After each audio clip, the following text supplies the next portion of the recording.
Hoy nos sumergiremos en la narrativa completa de la Biblia, explorando tanto el Antiguo como el Nuevo Testamento, desde el relato de Adán en el jardín del Edén hasta el sacrificio de los discípulos de Jesús. Este video promete transformar tu comprensión.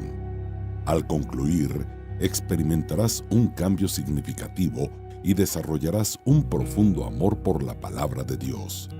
Sin duda, este impacto solo se materializará si permites que la palabra de Dios penetre en tu corazón. Si encuentras dificultades para entender la Biblia, este video te brindará la claridad que necesitas. Después de absorber la enseñanza presentada, estoy seguro de que experimentarás un crecimiento edificante y serás iluminado por las Escrituras. Todo lo compartido aquí se basa en el libro Panorama de la Historia Cristiana, escrito por el pastor Hernández Díaz López. En los albores del tiempo, antes incluso de que el principio tuviera inicio, solo existía Dios.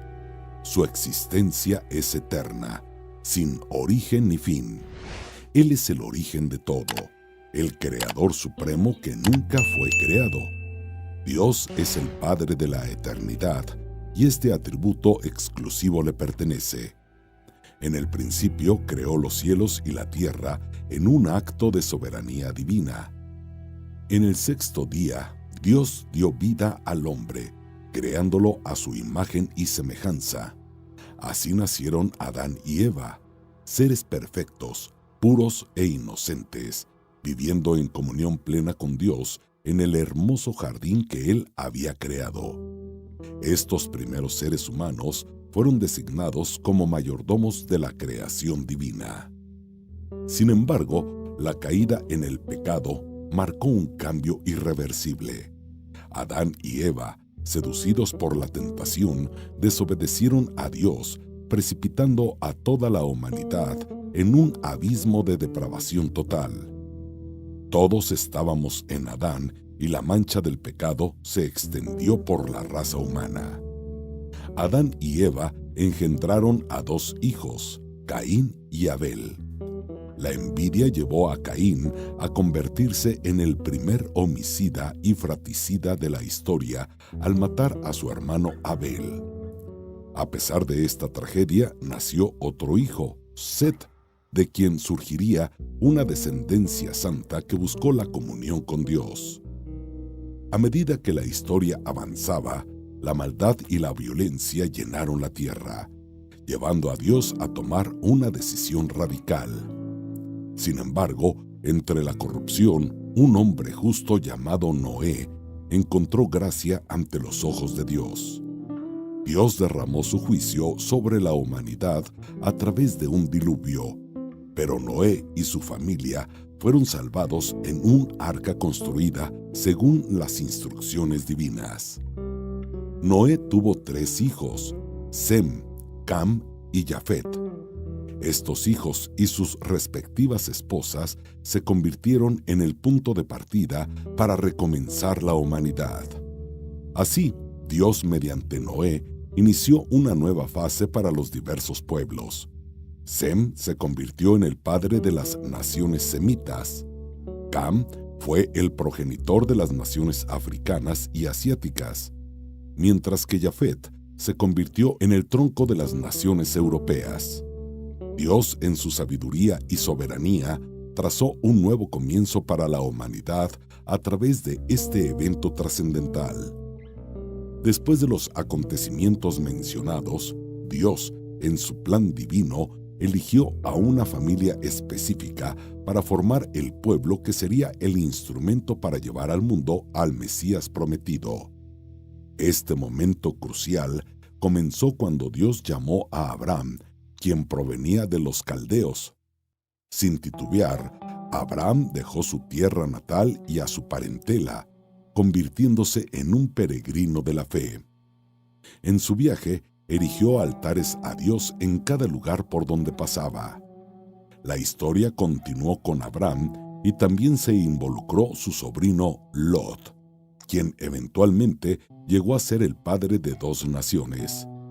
los amonitas y los moabitas. Cuando Abram dejó la ciudad de Harán, tenía 75 años y fue entonces cuando Dios le hizo una promesa significativa.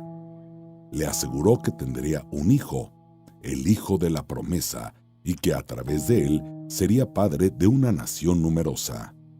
Además, en esa descendencia serían benditas todas las familias de la tierra. Sin embargo, Abram y su esposa Sarai esperaron 11 años sin que la promesa divina se cumpliera.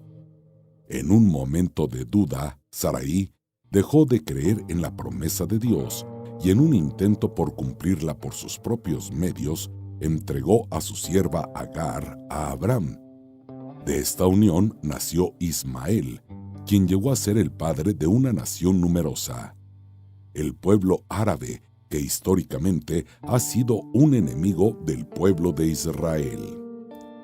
No obstante, cuando Abram tenía 99 años, Dios se le apareció de nuevo. Esta vez le ordenó salir de su tienda y contar las estrellas del cielo. Dios le aseguró que su descendencia sería tan numerosa como las estrellas del cielo y la arena del mar. Aunque la promesa incluía la abundancia, también reveló que su posteridad sería esclava por un periodo de 430 años. Este episodio marcó un nuevo capítulo en la historia de la relación entre Dios y su pueblo elegido. Dios continuó guiando la historia de su pueblo y en un momento crucial cambió el nombre de Abram, de gran padre, a padre de una nación numerosa. Esta modificación se llevó a cabo mientras el hijo de la promesa aún no había nacido. Abram, con 100 años, y su esposa Sarai, con 90 años, finalmente experimentaron el cumplimiento de la promesa divina con el nacimiento de Isaac. Isaac, a su vez, se casó con Rebeca, quien inicialmente era estéril. Después de 20 años de matrimonio, Rebeca fue curada y dio a luz a 2 hijos gemelos, Esaú y Jacob. Esaú se convirtió en el padre de los edomitas, mientras que Jacob, cuyo nombre fue cambiado a Israel en un encuentro divino, se convirtió en el padre de los israelitas. La descendencia de Jacob creció notablemente, con 12 hijos y una hija. A través de su hijo José, quien fue el penúltimo en nacer, la familia de Jacob se trasladó a Egipto, donde se establecieron en la tierra de Gosén, una región fértil. A pesar de comenzar con tan solo 70 personas, la descendencia de Jacob se multiplicó de manera asombrosa durante los 400 años que permanecieron en Egipto. La narrativa da un giro dramático cuando, liderados por Moisés, los descendientes de Jacob, ahora conocidos como el pueblo de Israel, salieron de Egipto. La peregrinación hacia la tierra prometida, que debería haber tomado 3 meses, se extendió a 40 años debido a la incredulidad del pueblo. 12 espías fueron enviados para explorar la tierra prometida, pero 10 de ellos regresaron con un informe pesimista, desencadenando la desconfianza y el amotinamiento contra Dios y Moisés. La resistencia del pueblo ante los desafíos de la tierra prometida provocó el castigo divino. Ante la presencia de gigantes en la tierra, el pueblo se sintió como saltamontes y subestimó el poder de Dios. En consecuencia, Dios condenó severamente a esa generación a perecer en el desierto, permitiendo que solo Josué y Caleb, los 2 espías que confiaron en Dios, entraran en la tierra prometida. Los israelitas vagaron en círculos en el desierto durante 40 años, un año por cada día que los espías exploraron la tierra. El desierto se convirtió en un vasto cementerio, donde pereció toda esa generación, excepto los 2 hombres que confiaron en la fidelidad divina. Después de los 40 años de peregrinación por el desierto, se abrió un nuevo capítulo en la historia de Israel, con 6 años de conquista de la tierra bajo el liderazgo de Josué. A pesar de los esfuerzos de Josué, aún quedaba mucha tierra por conquistar. Josué, un siervo de Moisés, introdujo al pueblo en la tierra prometida por un llamado divino y una capacitación extraordinaria. Tras la muerte de Josué, comenzó una fase de 330 años conocida como el período de los jueces, caracterizado por un gobierno teocrático. Este tiempo fue marcado por una gran inestabilidad espiritual y altibajos en la vida de Israel. En este período, el pueblo de Israel, debido a la dureza de su corazón, se entregó a la rebelión y la idolatría, lo que resultó en la opresión por parte de numerosos enemigos. En respuesta a esta situación, Dios levantó líderes destacados como Gedeón, Jafté, Sansón y Samuel. Después de este largo periodo, el deseo del pueblo de Israel de tener un rey se materializó, y Samuel, el último juez, ungió a Saúl como rey sobre Israel. Saúl gobernó durante 40 años, comenzando humildemente, pero cayendo en la soberbia, la crueldad y la rebelión. Después de él, David reinó durante otros 40 años, trasladando la capital de Hebrón a Jerusalén. A pesar de sus graves pecados, David fue conocido como un hombre según el corazón de Dios, quien se arrepintió y recibió el perdón divino. Tras la muerte de David, su hijo Salomón asumió el trono por 40 años. Pidió sabiduría a Dios y se destacó por su riqueza y éxito. Construyó el templo de Jerusalén y experimentó un periodo de paz en su gobierno. Sin embargo, debido a sus numerosas esposas, Salomón se alejó de Dios en su vejez, cayendo en la idolatría. Así, la historia del Reino Unido de Israel abarcó 120 años, con Saúl, David y Salomón enfrentándose a distintas tentaciones y desafíos. Saúl cayó en las redes de la hechicería, David en la trampa del adulterio y Salomón en las garras de la idolatría. Estos eventos marcaron una serie de lecciones sobre la importancia de la obediencia y la fidelidad a Dios en la historia de Israel. Dios atendió el deseo arraigado en el corazón del pueblo, otorgándole reyes para gobernar. Sin embargo, la elección imprudente del pueblo tuvo consecuencias amargas después de la muerte de Salomón. El reino se dividió cuando su hijo Roboam rechazó considerar el clamor del pueblo para aliviar las cargas fiscales abusivas. El esplendor, la ostentación y el lujo del gobierno de Salomón eran sostenidos por los esfuerzos de los trabajadores, quienes, asfixiados por impuestos exorbitantes, aprovecharon la transición de poder para exigir cambios. Al no lograr éxito en sus reclamos, 10 de las 12 tribus conspiraron contra Roboam y decidieron seguir a un nuevo líder, Jeroboam I. Esta acción marcó el inicio del Reino del Norte, con Samaria como su capital. A lo largo de 209 años, este reino experimentó cambios dinásticos, con 19 reyes provenientes de 8 linajes diferentes. Curiosamente, ninguno de estos monarcas demostró ser piadoso, ya que todos se apartaron de la senda de Dios y siguieron los caminos trazados por Jeroboam I. Este líder, temiendo que sus súbditos fueran a Jerusalén para adorar en el templo, tomó decisiones políticas manipuladoras al utilizar la religión con fines políticos. Jeroboam I temía que la conexión espiritual con Jerusalén pudiera atraer a sus súbditos y comprometer así su lealtad política hacia los reyes de Judá.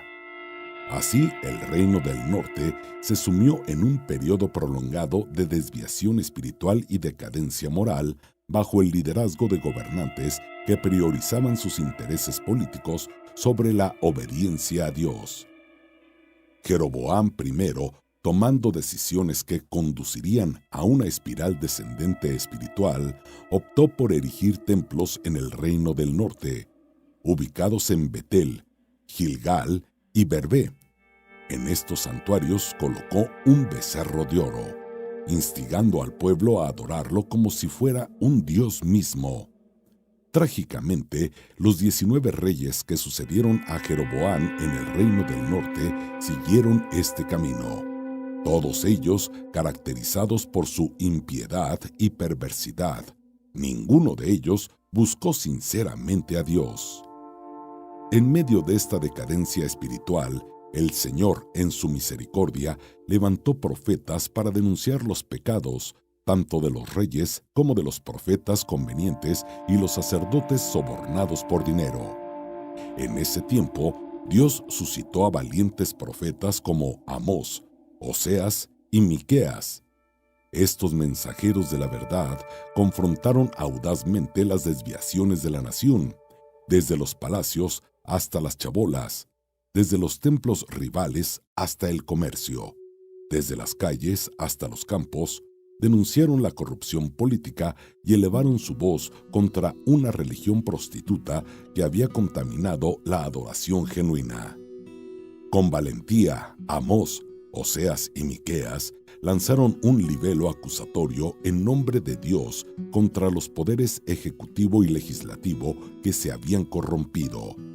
Su mensaje no solo se limitó a la esfera política, sino que también abordó la injusticia social y la opresión económica que plagaban la nación. A pesar de sus esfuerzos, los llamados al arrepentimiento cayeron en oídos sordos, ya que la nación persistía en su camino de rebelión y desobediencia a Dios. En el reinado de Acab, la propagación de la perniciosa creencia en Baal, el dios cananeo de la prosperidad, se intensificó en Israel, impulsada por la influencia de su esposa Jezabel.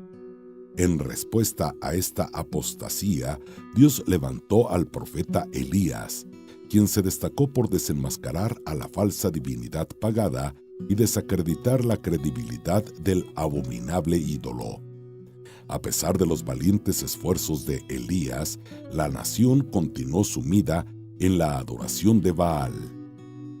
En este contexto, Dios también llamó a Eliseo para suceder a Elías y llevar a cabo un ministerio prodigioso en el reino del norte. Sin embargo, la ostentación de Israel en no escuchar la voz de Dios llevó a consecuencias devastadoras.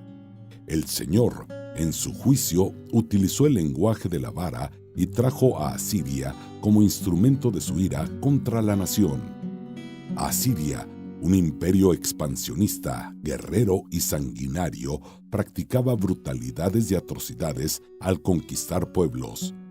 Al entrar en ciudades o villas, dejaba cuerpos mutilados y apilaba cabezas en las puertas de las ciudades conquistadas, exponiendo a las personas a la más amarga ignominia.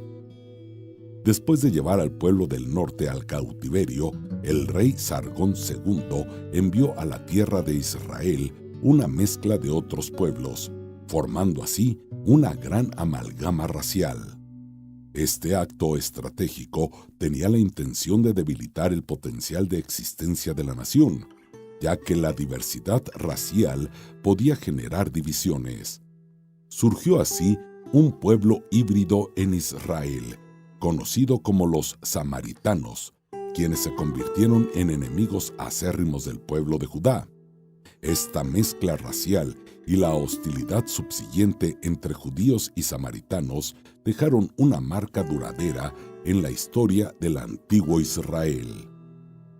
El reino del sur, conformado por las tribus de Benjamín y Judá, experimentó un periodo gobernado por 20 reyes, muchos de los cuales fueron piadosos, entre ellos Asa, Josafat, Ezequías, Osías, Jotán, Joás y Josías. Cuando un rey virtuoso ascendía al trono, la nación florecía tanto económicamente como en aspectos morales, sociales y espirituales. Cumpliendo la profecía de que el Mesías surgiría de la casa de David, en el reino del sur solo gobernó una dinastía. Para comunicarse con el pueblo de Judá, Dios levantó diversos profetas como Isaías, Miqueas, Joel, Sofonías y Jeremías. Sin embargo, a pesar de las advertencias divinas, la nación se corrompió profundamente al ignorar la voz de Dios. En consecuencia, Dios aplicó disciplina enviando al ejército babilónico, entregando a Judá en manos de sus enemigos. Esto condujo al cautiverio babilónico, donde el pueblo de Judá fue llevado, cumpliéndose así la profecía dada por Dios a Jeremías. La duración del reino del sur, conocido como Judá, fue de 345 años.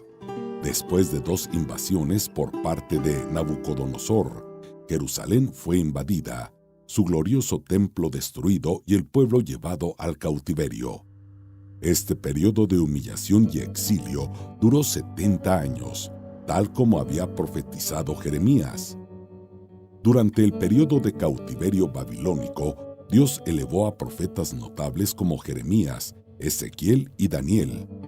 Este tiempo de exilio sirvió como un proceso de purificación para el pueblo judío, llevándolos a abandonar la idolatría que había sido una constante fuente de alejamiento de Dios. Además, surgieron las sinagogas como lugares de reunión para el estudio de las Escrituras y la oración. Después de un tiempo determinado por Dios, el pueblo de Judá experimentó su regreso a la tierra prometida. Babilonia ya había caído ante el imperio medo-persa, y Ciro, predicho por Dios 2 siglos antes de su nacimiento, fue instrumental en la liberación del pueblo judío. Ciro permitió y facilitó el retorno de los judíos a la tierra de Canaán. El regreso se llevó a cabo en 3 etapas, bajo el liderazgo de Zorobabel, Esdras y Nehemías. Zorobabel lideró la reconstrucción del templo. Esdras se destacó en la enseñanza de la ley y Nehemías desempeñó un papel crucial en la reconstrucción de los muros de Jerusalén, así como en la reestructuración política y espiritual del pueblo. Sin embargo, tan pronto como comenzó la reconstrucción del templo, surgieron desafíos significativos. Los samaritanos astutamente intentaron unirse al proyecto con la intención de desestabilizar la obra desde adentro. Cuando su propuesta de colaboración fue rechazada, pasaron a la amenaza y finalmente escribieron al rey Artajerjes, acusando a los judíos de conspiración contra el imperio medo-persa. Esta acusación resultó en una nefasta persecución que paralizó la obra del templo durante aproximadamente 20 años. Durante este periodo, el pueblo judío se relajó en su celo por la casa de Dios y se enfocó en sus propios negocios, construyendo y embelleciendo sus casas personales en detrimento de la casa de Dios, que yacía en ruinas. Este lapso de complacencia evidenció la necesidad de un despertar espiritual y un retorno al compromiso con la obra divina. En ese periodo, Dios levantó a los profetas Ageo y Zacarías, quienes a través de sus mensajes llamaron al pueblo al arrepentimiento. Este llamado tuvo un impacto rápido y profundo. El pueblo se arrepintió y regresó con entusiasmo para concluir la reconstrucción del templo. Este acto marcó un gran despertar espiritual, generando una reorganización en las familias y en el sacerdocio, así como un retorno de todo corazón a Dios. Sin embargo, alrededor de 100 años después, una nueva generación surgió y la espiritualidad del pueblo se deterioró. Aunque continuaban yendo al templo y realizando sacrificios, ya no honraban a Dios con sinceridad. Ofrecían animales ciegos, enfermos y lisiados en holocausto, despreciando la mesa del Señor y considerándola inmunda. Los sacerdotes se corrompieron, abandonando la enseñanza de la palabra de Dios, y las familias se vieron profundamente afectadas. Los matrimonios comenzaron a desmoronarse llegando incluso al divorcio. El pueblo perdió la fe en la capacidad de Dios para juzgarlos, lo que resultó en la relajación en la devolución de los diezmos. Aunque seguían asistiendo al templo, estaban alejados de Dios. En ese contexto, Dios levantó al profeta Malaquías para instar al pueblo al arrepentimiento. Con el mensaje de Malaquías se cerró el Antiguo Testamento alrededor de 400 años antes de Cristo. Este periodo posterior, conocido como el periodo interbíblico o periodo del silencio profético, fue testigo de la escritura de libros históricos religiosos no canónicos, los llamados libros apócrifos. Además, se tradujo el Antiguo Testamento del hebreo al griego, dando lugar a la versión conocida como la Septuaginta. Durante estos 400 años, el imperio medo-persa cayó ante el imperio griego de Alejandro Magno, quien, a pesar de su muerte prematura a los 33 años, dejó un impacto duradero al expandir su imperio y difundir la cultura helenística y la lengua griega. Esta difusión resultó ser instrumental, más tarde, para la rápida propagación del Evangelio sin fronteras. Tras la muerte de Alejandro, su reino fue dividido entre 4 generales, destacando el dominio de los ptolemaicos egipcios y los seleucidas sirios, quienes constantemente estuvieron en conflicto. Hago una breve pausa para recordarte que si te está gustando el video, dejes tu like y suscríbete para que no te pierdas de más videos como estos. Ahora sí, continuemos. En aquel tiempo, Israel experimentó el dominio de diferentes poderes, desde Antíoco Epífanes hasta los romanos. Antíoco Epífanes, en un acto de ultraje hacia los judíos, sacrificó un cerdo en el altar del templo en Jerusalén, una abominación para el pueblo. Este evento marcó el inicio de la guerra de los Macabeos, liderada por Judas Macabeo, quien, tras un prolongado derramamiento de sangre, logró la victoria. Sin embargo, en el año 63 a.C., Pompeyo conquistó Jerusalén y los romanos asumieron el control de Israel. Herodes el Grande, un hábil administrador, sucedió en el poder. Herodes llevó a cabo notables proyectos, ampliando y embelleciendo el templo de Jerusalén, construyendo el puerto de Cesarea para impulsar el comercio internacional y facilitar los viajes de misioneros alrededor del mundo. Además, erigió la fortaleza de Masada y numerosos palacios y fortalezas. A pesar de sus logros, Herodes el Grande era un hombre inseguro y violento. El temor constante de perder su trono lo atormentó a lo largo de su vida. Contrajo matrimonio en 10 ocasiones y tuvo muchos hijos. Su matrimonio con Mariamna, de la nobleza, lo llevó a cometer actos despiadados al ordenar la matanza de todos los nobles de su familia por miedo a perder el trono. Incluso, a petición de su suegra, normó a Arquelao, su sobrino de apenas 17 años, como sumo sacerdote de Jerusalén.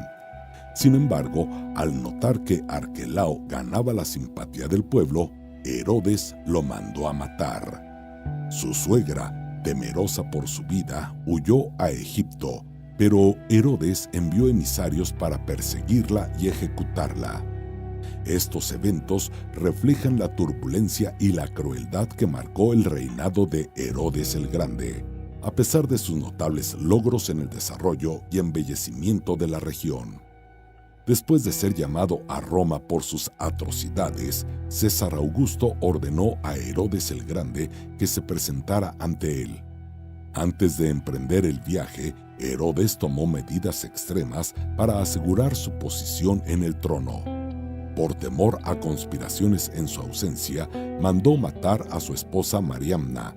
Además, al enviar a 2 de sus hijos a Roma para estudiar, maquinó el estrangulamiento de ambos, creyendo que su hermana Salomé, que enseñaba que regresarían más preparados para asumir el trono, sería la clave para la sucesión.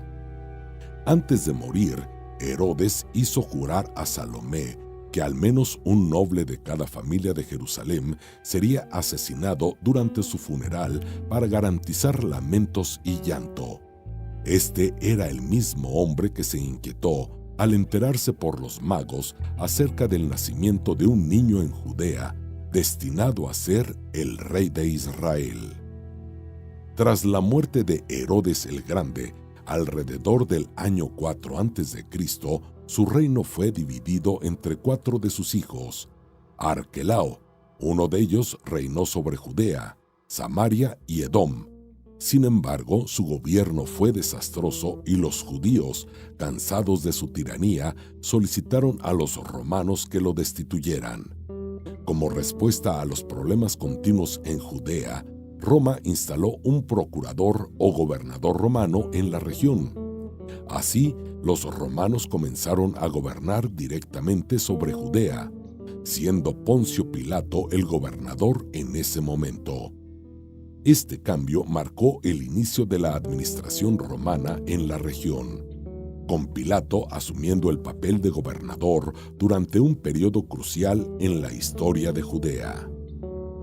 En medio de la desoladora situación estatal y política, donde el pueblo elegido de Dios se encontraba sometido al odioso dominio de los herodianos y a la esclavitud bajo el yugo romano, surgió una esperanza política como nunca antes.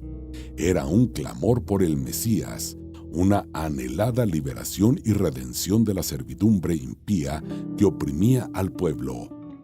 Fue en ese contexto, en la plenitud de los tiempos, que Jesús nació en Belén de Judea, cumpliendo las profecías bíblicas.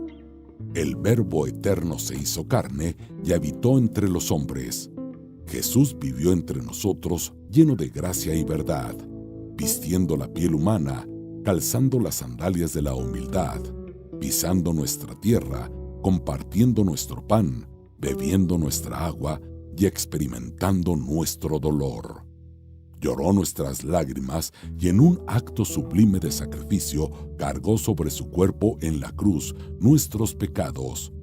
Su resurrección gloriosa, luego de su sacrificio, se convirtió en la fuente de nuestra justificación ante Dios. Tanto la cultura helenística como la romana contribuyeron a la venida del Mesías al mundo.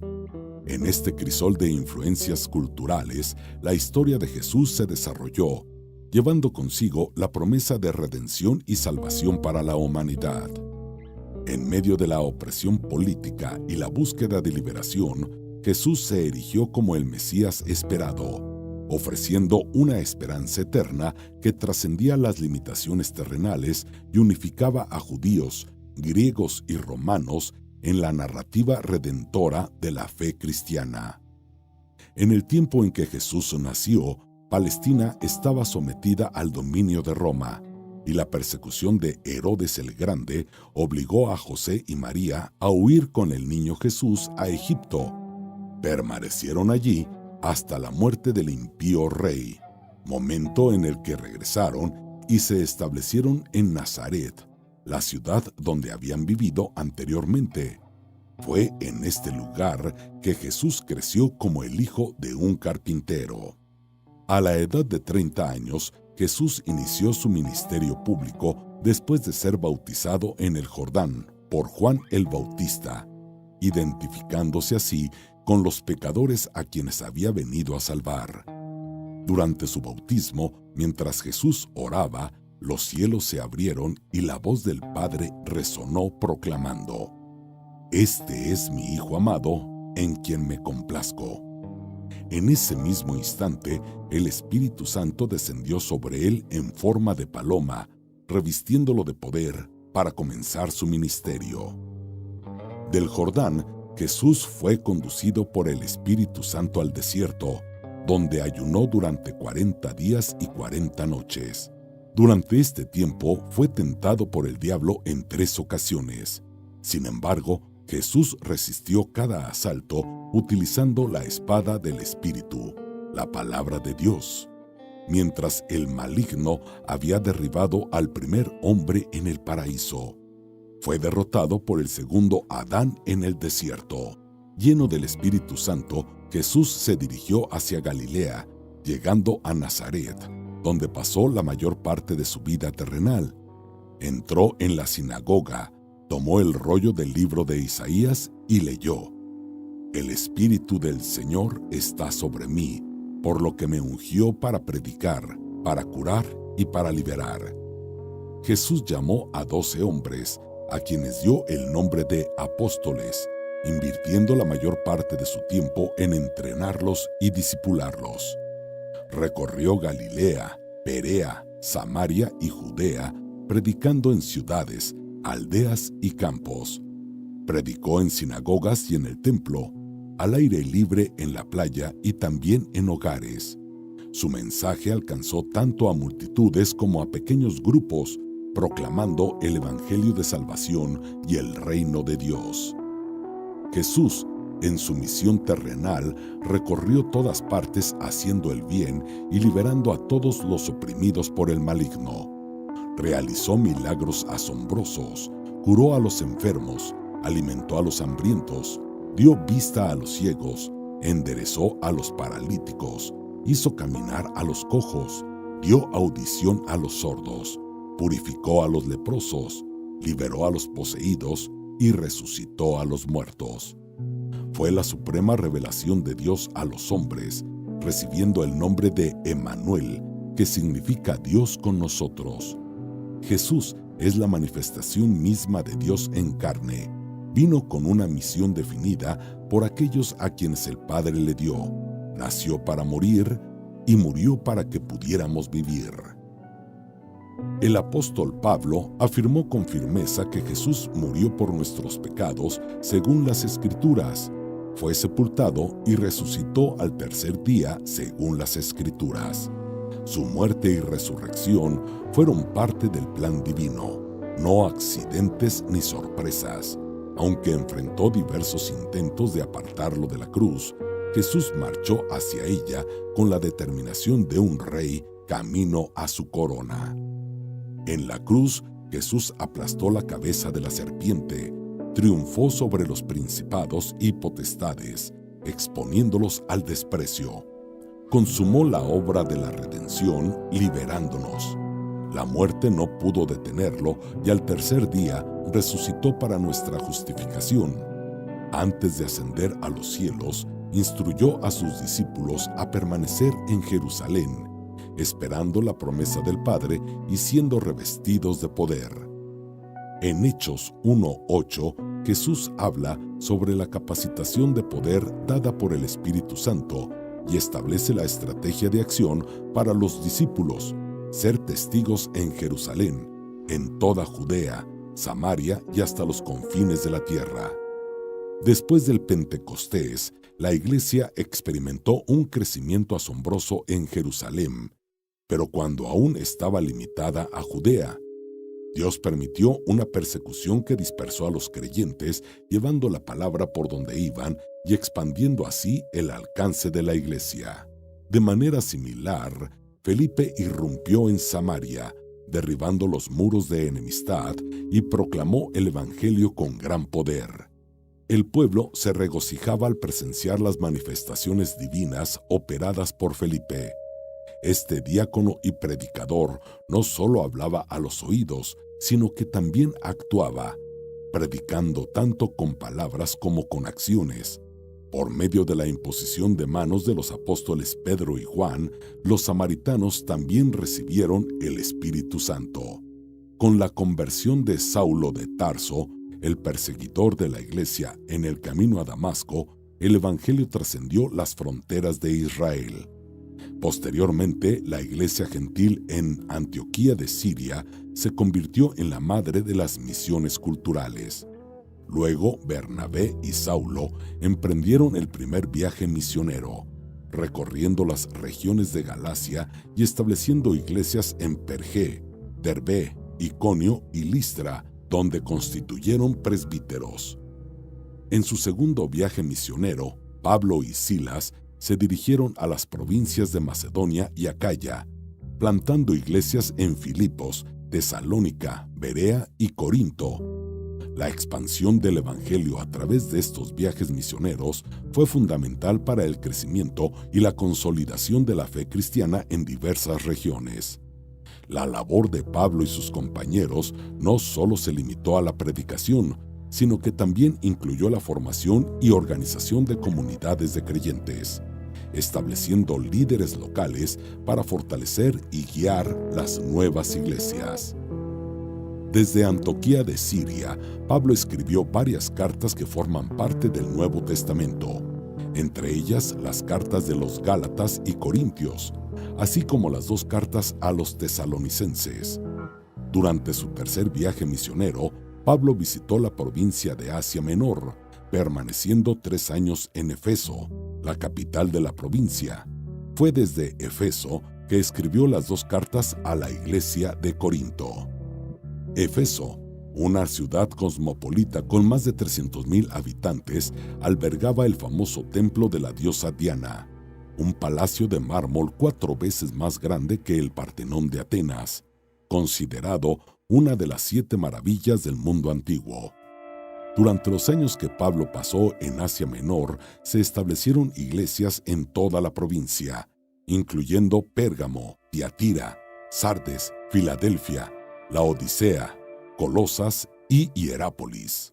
En respuesta a la hambruna que afectó al mundo durante el gobierno del emperador Claudio, los judíos fueron expulsados de Roma, según se registra en Hechos 18:2. Pablo organizó una colecta entre las iglesias gentiles para ayudar a los pobres en Judea. Antes de embarcarse hacia Jerusalén, comunicó a los ancianos de Efeso que enfrentaría cadenas y tribulaciones en cada ciudad, pero no consideraba su propia vida como algo valioso en comparación con su ministerio de anunciar el Evangelio de la gracia de Dios. Antes de partir hacia Jerusalén, Pablo escribió su epístola más robusta, la carta a los romanos, donde compartió su deseo de visitar la capital del imperio y colaborar con la iglesia romana. Su anhelo era ser enviado por ella hasta España, llevando el mensaje del Evangelio a nuevos lugares. Estas cartas no solo proporcionan una visión detallada de las experiencias y enseñanzas de Pablo, sino que también revelan su ferviente compromiso con la expansión del Evangelio en todas las direcciones. A pesar de llevar ayuda financiera significativa a los pobres de Judea, Pablo fue arrestado en Jerusalén y posteriormente trasladado a Cesarea, donde enfrentó acusaciones durante 2 años, siendo juzgado bajo la supervisión de los gobernadores Félix y Festo. Ante la inclinación de Festo de entregarlo al Sanedrín, donde se planeaba su muerte, Pablo, haciendo uso de sus privilegios como ciudadano romano, optó por ser juzgado en Roma. Durante el viaje hacia la capital del imperio, el barco en el que viajaba con otros naufragó de manera devastadora. Sin embargo, todos los pasajeros y tripulantes fueron milagrosamente salvados, cumpliéndose así la promesa de Dios a Pablo. En la isla de Malta, a la que llegaron tras el naufragio, una víbora mordió la mano de Pablo. Aunque el veneno era letal, Dios neutralizó sus efectos y asombrosamente utilizó a Pablo para sanar a todos los enfermos de la isla. Impresionados, los malteses proveyeron a Pablo de todo lo necesario para su viaje a Roma. En la capital del imperio, Pablo permaneció bajo arresto durante 2 años, pero en una casa alquilada en lugar de una prisión. A pesar de su situación, aprovechó la oportunidad para evangelizar a la guardia pretoriana, estimular a los creyentes a trabajar y escribir cartas a los efesios, filipenses, colosenses y Filemón. Estas cartas, conocidas como las cartas de la prisión, no solo ofrecen valiosas enseñanzas teológicas, sino que también revelan la resiliencia y el compromiso de Pablo con la expansión del Evangelio, incluso en medio de las circunstancias más adversas. Después de su liberación de la prisión, Pablo escribió la primera carta a Timoteo y la carta a Tito. Sin embargo, a partir del año 64, la persecución contra la iglesia pasó de ser religiosa a política. En ese contexto, Pablo regresó a la prisión y fue encerrado en un oscuro, húmedo e insalubre sótano subterráneo. El 17 de julio del año 64, la ciudad de Roma, con más de 1 millón de habitantes, fue devastada por un incendio que duró 7 noches y 6 días. Nero, el emperador, observó el horror desde la torre de Mecenas. Cuando las llamas se extinguieron, el 70% de la ciudad estaba destruido, afectando especialmente a 10 de los 14 barrios de Roma. Los 4 restantes, densamente poblados por judíos y cristianos, proporcionaron a Nero una excusa para culpar a los cristianos del incendio. Esta situación desencadenó una brutal persecución contra la iglesia. La escasez de madera por las cruces revela la cantidad de creyentes crucificados, atados a postes empapados en brea. Muchos fueron quemados vivos para iluminar las noches de Roma. Desde esta segunda prisión, Pablo escribió su última epístola, la segunda carta a Timoteo. En ella relató la llegada de su propio martirio y expresó la gloriosa esperanza de tomar posesión de la corona de justicia. Alrededor del año 67, el veterano apóstol fue decapitado, dejando un legado bendito para las generaciones posteriores. A pesar de las persecuciones, el Nuevo Testamento se escribió en un periodo de 50 años. Los 4 evangelios, 3 de ellos sinópticos, Mateo, Marcos y Lucas, presentan distintas perspectivas sobre la vida de Jesús. Mateo enfatiza su papel como rey de los judíos, siendo dirigido principalmente a esta audiencia. Marcos, destinado a los romanos, destaca a Jesús como siervo mediante sus acciones más que sus enseñanzas. Lucas, dirigido a los griegos, resalta a Jesús como el Hijo del Hombre y el hombre perfecto, describiendo su vida de oración y ministerio impulsado por el Espíritu Santo. Por último, el Evangelio de Juan, escrito al final del primer siglo, refuta el gnosticismo, una herejía que negaba la divinidad de Cristo. Con un enfoque único, Juan presenta 7 milagros y 7 declaraciones. Yo soy, demostrando la verdadera divinidad de Jesús. También contamos con los Hechos de los Apóstoles, un relato que documenta los acontecimientos relacionados con la iglesia primitiva, desde su nacimiento hasta su expansión a la ciudad de Roma. 3 iglesias destacaron en este avance: Jerusalén, Antioquía y Efeso. 4 provincias del imperio fueron alcanzadas: Galacia, Macedonia, Acaya y Asia Menor. Aunque el libro de Hechos no tiene una conclusión, la historia de la iglesia continúa y nosotros somos herederos y continuadores de la iglesia que nació en Pentecostés. Además, contamos con las cartas del apóstol Pablo dirigidas a las iglesias de Roma, Galacia, Efeso, Filipos, Colosas y Tesalónica, así como sus cartas personales a Timoteo, Tito y Filemón. También existe una carta enviada a los judíos que enfrentaban tentaciones debido a la persecución, conocida como la Carta a los Hebreos, cuyo autor permanece desconocido. Las cartas generales, escritas por Santiago, Pedro, Juan y Judas, ofrecen enseñanzas y exhortaciones importantes para los creyentes. Finalmente, contamos con un libro escatológico, el Apocalipsis, que narra la victoria triunfal de Cristo y su iglesia. Este libro fue escrito por el apóstol Juan en la isla de Patmos alrededor del año 96. Sabiendo todo esto, se puede decir que estas escrituras nos proporcionan una rica comprensión de la historia y las enseñanzas de la iglesia primitiva. Además, el Apocalipsis nos brinda una visión profética de la victoria final de Cristo. Si aún no has aceptado a Jesús como tu Salvador, hay tiempo para arrepentirte. Él puede transformar tu futuro, quitar toda tristeza y soledad y proveerte todo lo que necesitas. Simplemente entra en tu habitación, Cierra la puerta y habla con Dios. Él te escuchará. Que Dios bendiga tu vida. Y hasta acá el video de hoy. Recuerda dejar tu like si te ha gustado el video y suscríbete activando la campanita de notificaciones para que no te pierdas más videos como estos. Nosotros nos vemos en la próxima.